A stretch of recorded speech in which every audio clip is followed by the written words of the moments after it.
Listening Task 5. Hirevue Unpredictable Questions. Deep Dive. Welcome, curious minds, to another deep dive. Today, we're doing something a bit different. We're stepping right into, well, a pretty intense situation. Yeah, high-stakes, high-pressure environment. Exactly. We're simulating a pilot interview for Emirates, one of the world's top airlines. And our source material, it's this fascinating set of 30 really unpredictable questions. They're designed for aspiring Emirates pilots used in a Hirevue simulation. Right, so not your standard interview fare at all. These dig deeper. They really do. They probe character, values, the subtleties of what makes a great pilot. So the mission today. Okay, so here's the plan. I'll be the interviewer asking these tricky questions. And I'll step into the pilot candidate's shoes. Try to answer like a seasoned pro. And here's the fun part. After each answer, we'll do a quick debrief. We'll look at how the answer might align with what we figure are key Emirates values, safety, excellence, adaptability, that global outlook. And we'll use real pilot jargon to analyze it, thinking about those crucial human factors. Precisely. It's not just tech knowledge. It's about the mindset needed in the flight deck. And honestly, useful insights for anyone in a demanding job. It's a shortcut, really, to understanding that pilot mindset. Exactly. So let's unpack this. Time to get cleared for takeoff. All right, welcome, Captain. We're ready to begin. This simulation, it's really designed to get to know you better, understand how you think, how you adapt. So let's start with the first question. If you could add one new instrument to the cockpit of an Airbus A380, what would it measure or display and why? Interesting question. Okay, if I could add just one new instrument, I think it would be a real-time predictive passenger comfort index display. Passenger comfort index. Tell me more. Yeah, it would integrate data like cabin temperature, humidity, maybe even turbulence forecasts, seat recline data, and then display an aggregated comfort score. Safety is always number one, obviously, but passenger experience huge for reputation. Right. So this instrument, it would really boost our situational awareness of the cabin environment. Let us make proactive tweaks for comfort. It's about recognizing the human factors, not just up front, but for everyone on board. That's a really creative answer. It goes beyond the purely technical stuff. Well, you have to think holistically. Exactly.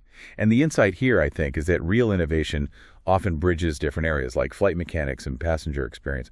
It shows you're looking at the whole system, optimizing the whole flight envelope, not just the aircraft's performance. Very insightful. Okay, shifting gears a little. What is the most beautiful thing you have ever seen from the air, and how did it make you feel? Oh, wow. The most beautiful, probably the Aurora Borealis. Seeing it dancing over the Arctic, miles high, no light pollution, just this silent, incredible light show. Must have been amazing. It was breathtaking, humbling, but also exhilarating. It really hammers home the privilege of this job, the unique view we get. Made me feel this deep connection to the planet, and yeah, that real airspeed alive feeling truly airborne. That's a lovely way to put it. And the takeaway, maybe, is keeping that sense of wonder, right? Even in a job with so many procedures. Absolutely. It suggests that having that personal connection, that passion, is vital for staying sharp and avoiding just going through the motions. Keeps the airspeed alive in your career, too, perhaps. Okay, let's consider this. If your flight logbook could tell a story about your character, what would be its main theme? My logbook story, I think the main theme would be persistent progress. It wouldn't just be hours and ratings. It'd show, working through challenges. Like what? Early struggles, maybe lesson learned from a tough crosswind landing, the grind of getting new certifications. It's more than a record. It's proof of constant learning, a kind of stabilized approach to getting better, always aiming for precision. Persistent progress. I like that phrasing. It suggests growth isn't just about racking up hours, right? Right. It's about using experience. Using it as a feedback loop for getting better.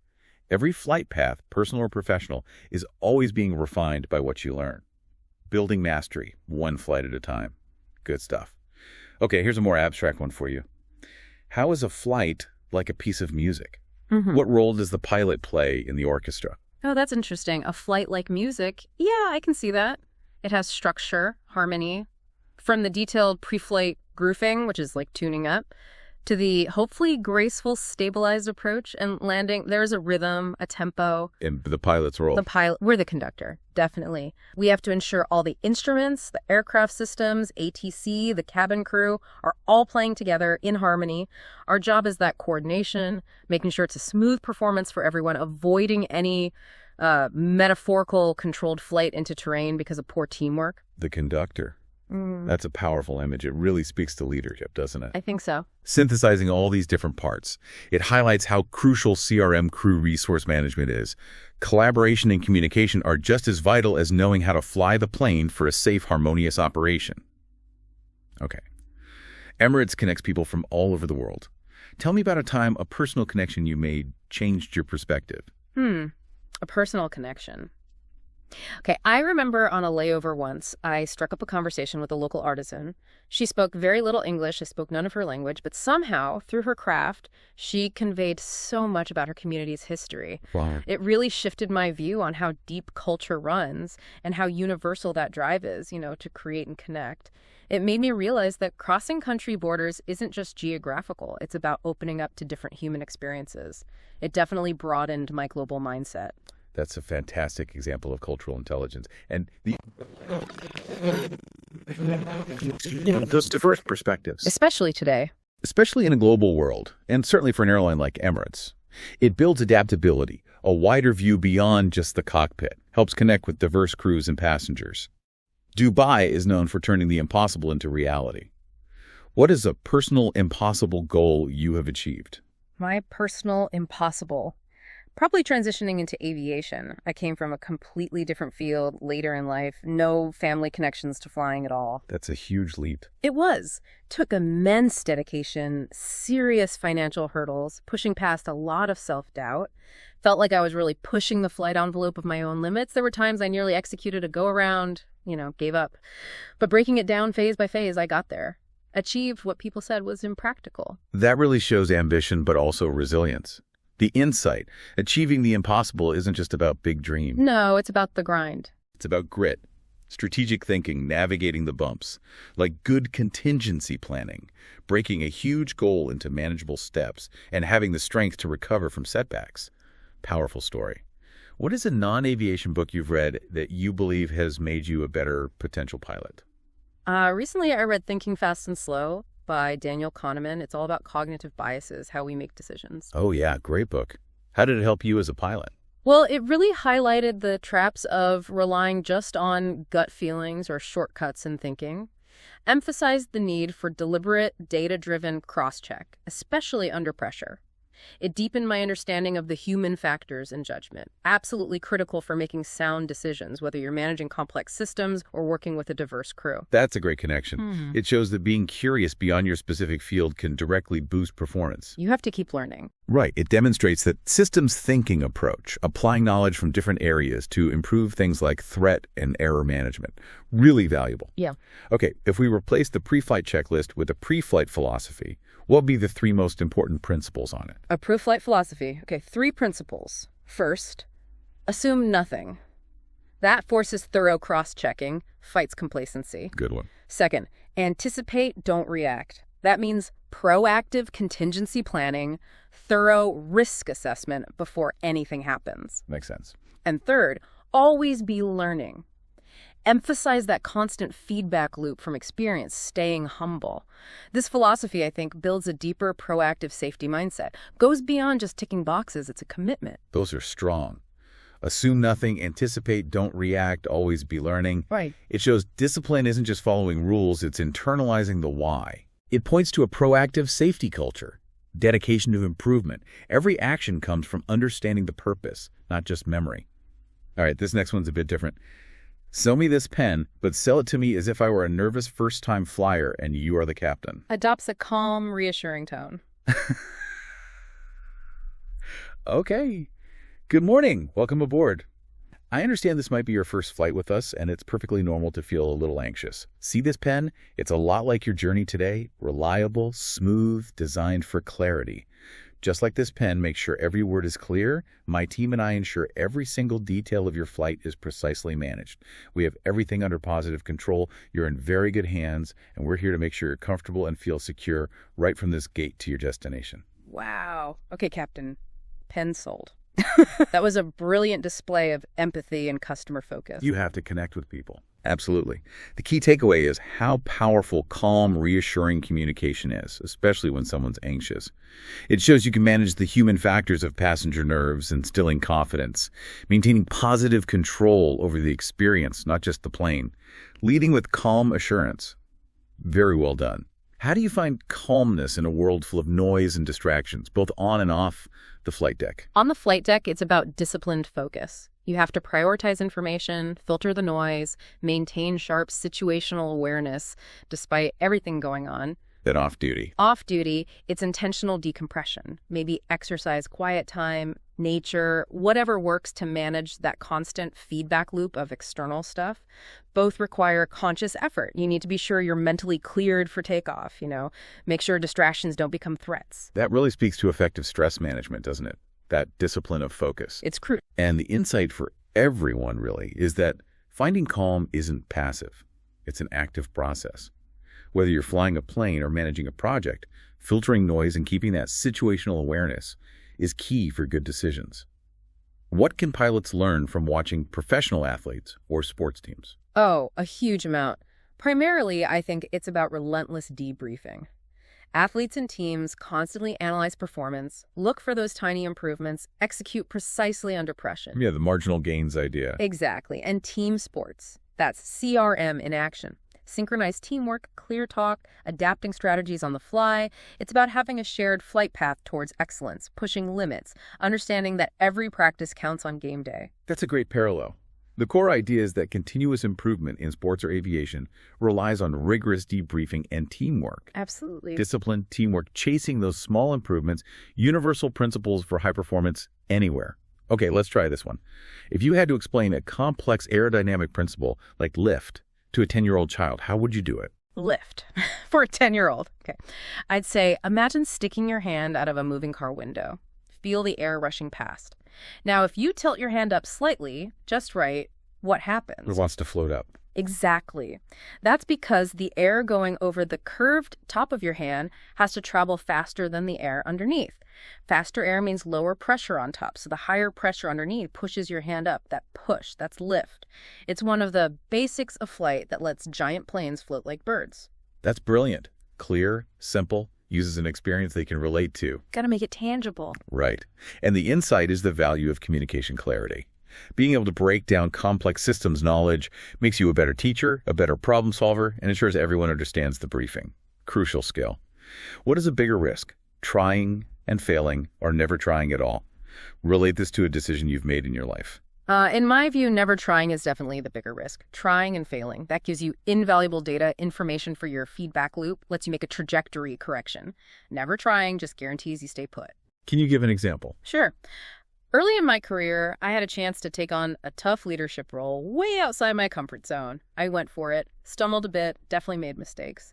But I learned so much about practical CRM and threat and error management. That experience, even though it wasn't a perfect stabilized approach initially, prepared me way more than if I'd played it safe. That's a great personal story. It really highlights resilience, doesn't it? You learn by doing. And using setbacks as learning fuel. It champions taking action and seeing failures not as dead ends, but as data points for your personal contingency planning, helping you adjust your flight path. Yeah. If you could have dinner with any pioneer in aviation history, who would it be, and what is the first question you would ask them? Aviation pioneer. I think I'd choose Amelia Earhart. Interesting choice. Why her, and what's the first question? My first question would be, beyond the limits of the technology back then, what was the single greatest human factor challenge you faced on your solo flights, and how did you mentally manage it? I'd want to understand the sheer psychological strength needed for that kind of thing, how she kept her situational awareness and resolve against such huge odds. That's a deep question. It goes beyond just the flying. Yeah, it's the mental game. And the takeaway is valuing the lessons from history. Not just the technical ones, but the enduring human factors that let people push limits. Navigating inspiration. Appreciating the mindset behind progress. Let's turn inward for a moment.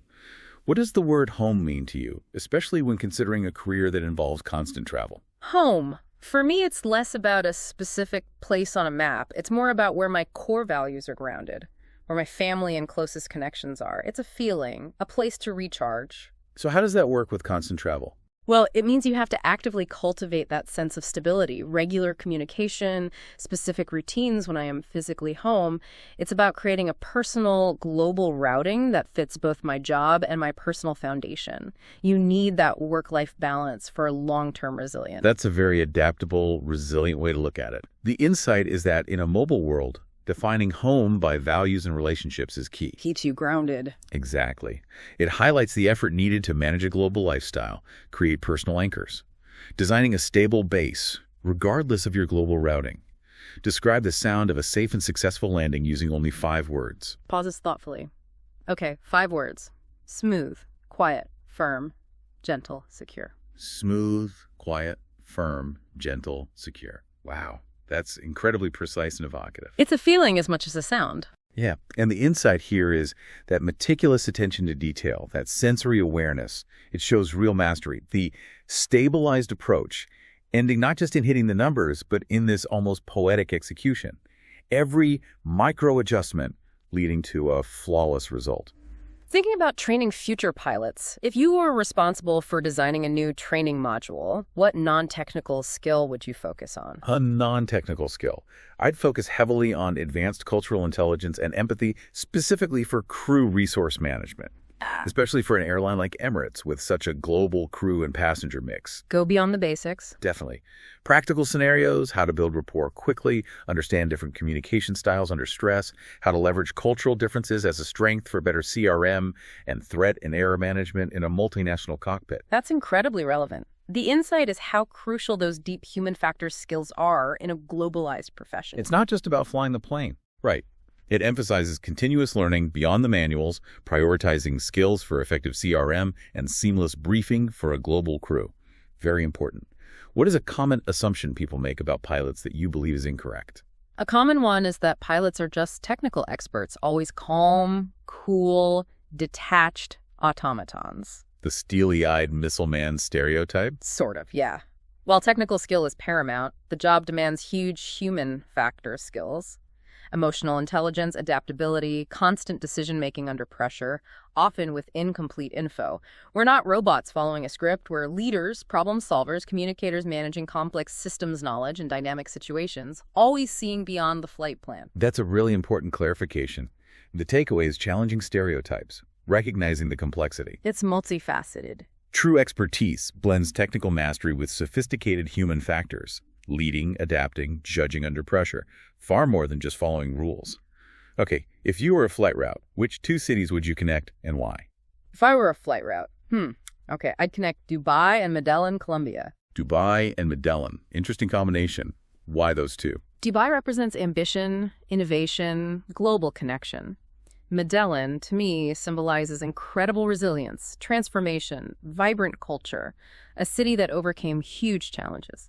So the route would represent my values, connecting forward-thinking progress with a deep appreciation for resilience and embracing diversity, a kind of direct routing of my personal purpose. That's really thoughtful, linking cities to personal values. It shows how our values can pop up in unexpected ways. Makes you think differently. It does. It shows strategic thinking about connections, not just geographic, but philosophical.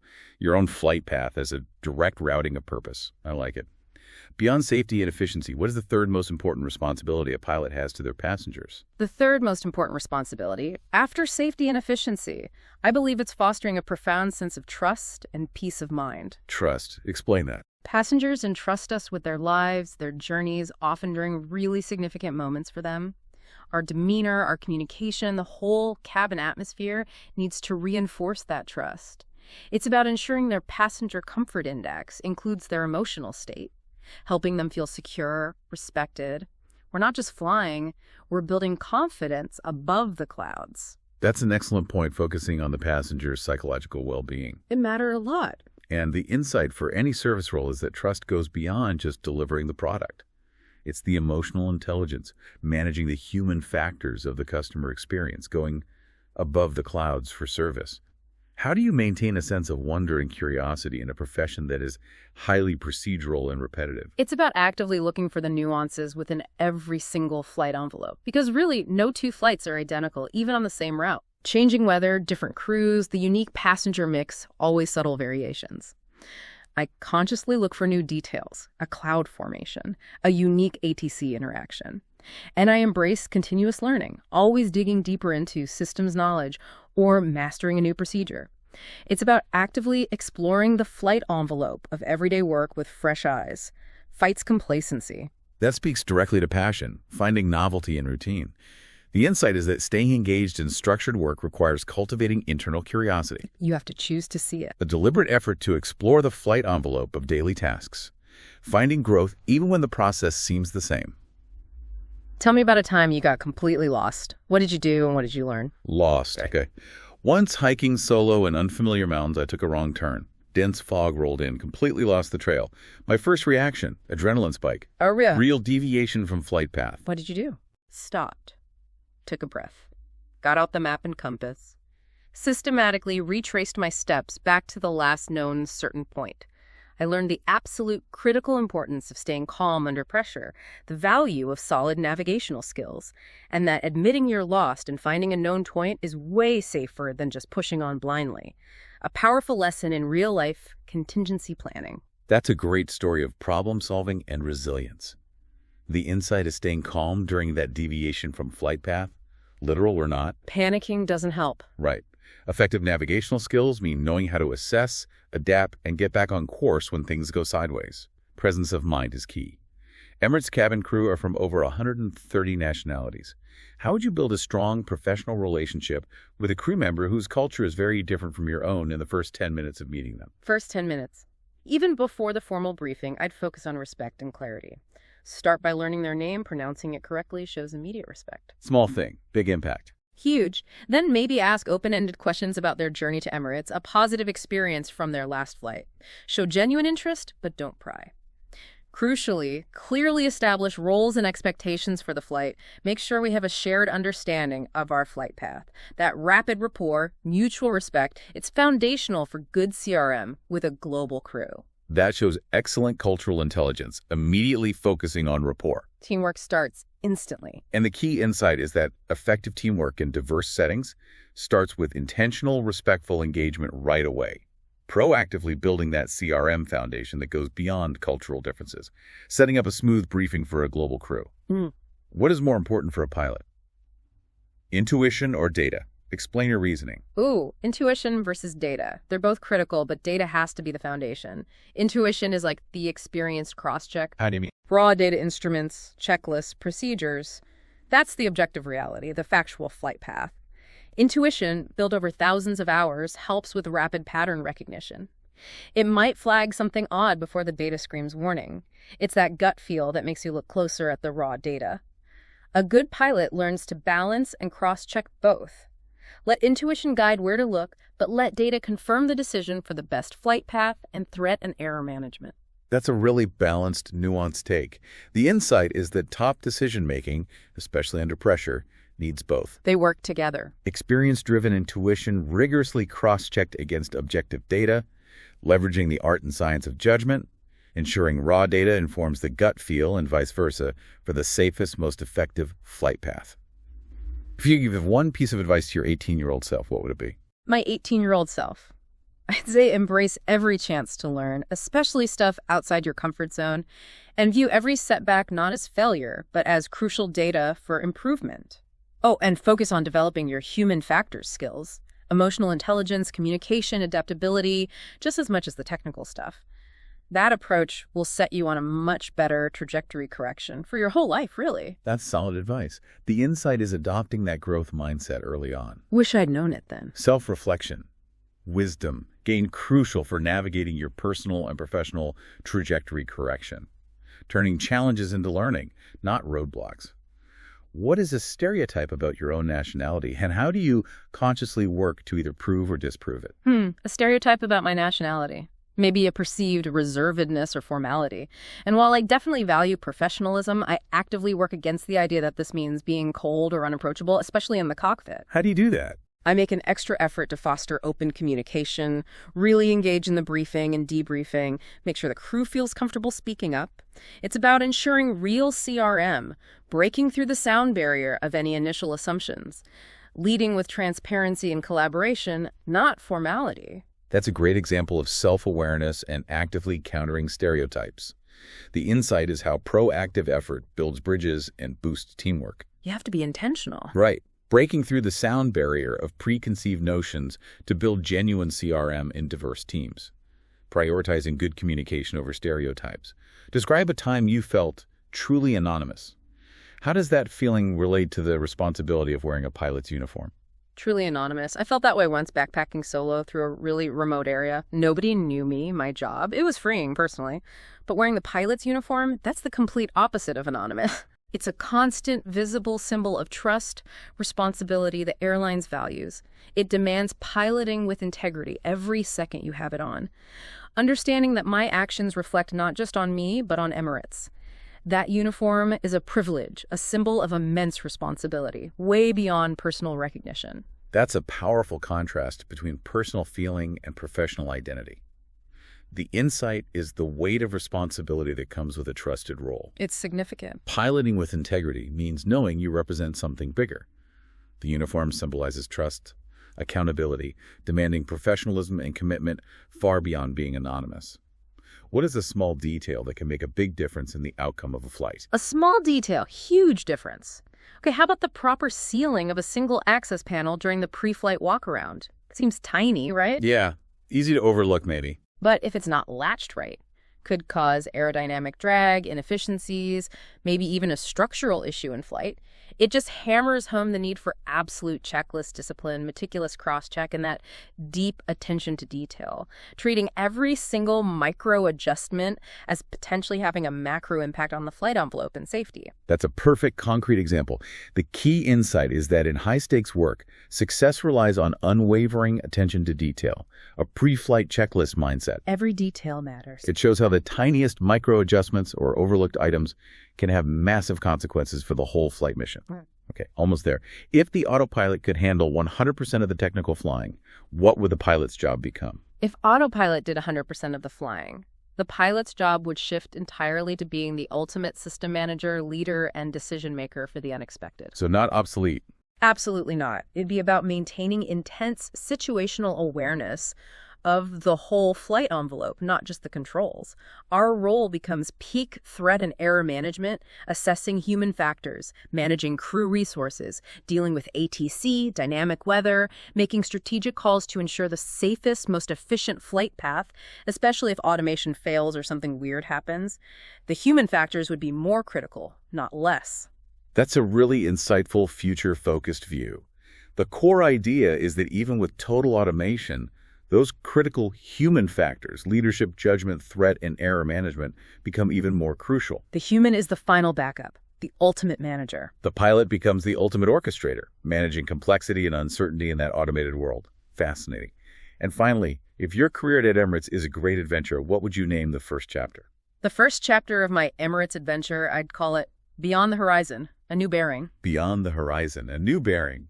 I like it. Why that title? It signifies starting a new journey, setting a fresh flight path towards new challenges, new opportunities, embracing the global reach and innovative spirit of Emirates, suggests growth, discovery, taking on new responsibilities. It's about being cleared for departure into an exciting, purposeful new phase. That's a strong aspirational title. The insight is the power of having a clear vision and purpose when you start something big. Sets the intention. Exactly. It speaks to the excitement of setting that clear flight path, being cleared for departure into a new phase, career, project, personal transformation, a great way to end the interview simulation. Wow, what a journey through those questions. We went from cockpit instruments to the meaning of home to leadership, really a deep dive into what it takes. Yeah, it covers a lot of ground, doesn't it?